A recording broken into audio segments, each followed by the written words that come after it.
Bonjour à tous, bienvenue dans ce nouveau podcast où nous allons évoquer le projet d'aménagement du vieux port de Bastia.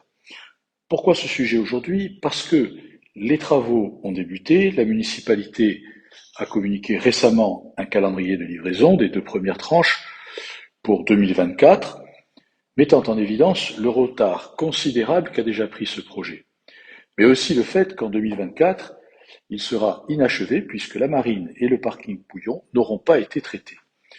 Nous reviendrons donc sur les choix initiaux de la municipalité qui conduisent à cette situation tout à fait regrettable. Mais revenons un instant sur la genèse de ce programme de travaux. Le contournement et la piétonisation du Vieux-Port étaient prévus pour débuter dès 2014 comme une étape essentielle pour assurer la continuité de la voie douce du nord au sud, tout en embellissant le site emblématique, le joyau de la ville, l'un des atouts majeurs de son développement touristique. Pas moins de 9 années ont passé avant que les travaux ne débutent, fin septembre 2022, précédés, il est vrai, de quelques mois par le renforcement de la digue du quai des Martyrs et de la jetée du Dragon, qui se poursuivront du reste par le Maulx-Génois pour s'achever par le front de mer. Les travaux de Lens ont donc démarré par le quai sud, comme on peut l'observer par les tranchées pratiquées pour y enfouir les réseaux aujourd'hui. Ils se poursuivront jusqu'en avril, avant de reprendre au mois d'octobre sur le quai nord pour se terminer en avril 2024.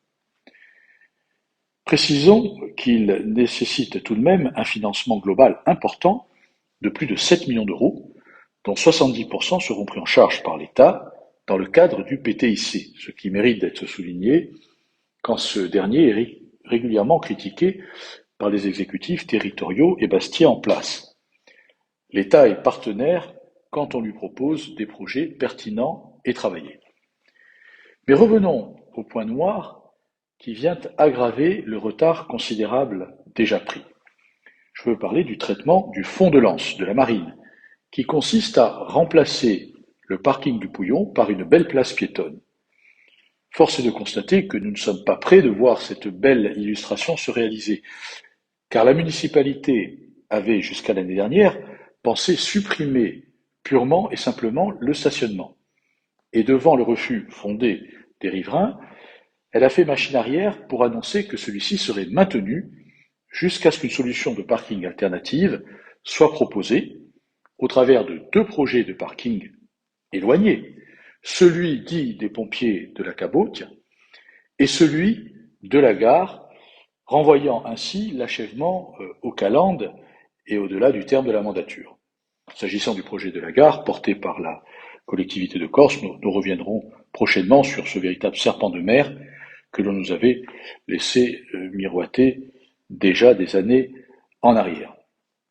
Pourtant, deux solutions s'offraient pour garder un stationnement de proximité. L'enterrement du parking de Lens sous la place et réaliser un parking dans les reconstructions du Puntet. C'est cette option qui avait été retenue par notre équipe municipale. Elle prévoyait la création d'une centaine de places, 70 venaient remplacer le stationnement actuel de surface, et une trentaine supplémentaires étaient destinées aux nouveaux logements.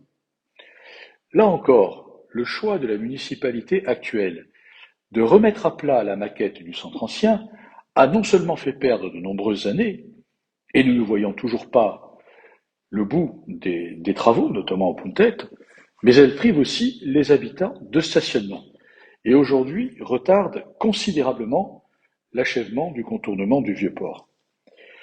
L'aménagement de l'anse du Vieux-Port témoigne donc une nouvelle fois de l'absence de vision, de l'impréparation et de l'inconséquence des choix de cette équipe en place. Merci de votre écoute et je vous dis à bientôt pour un nouveau podcast.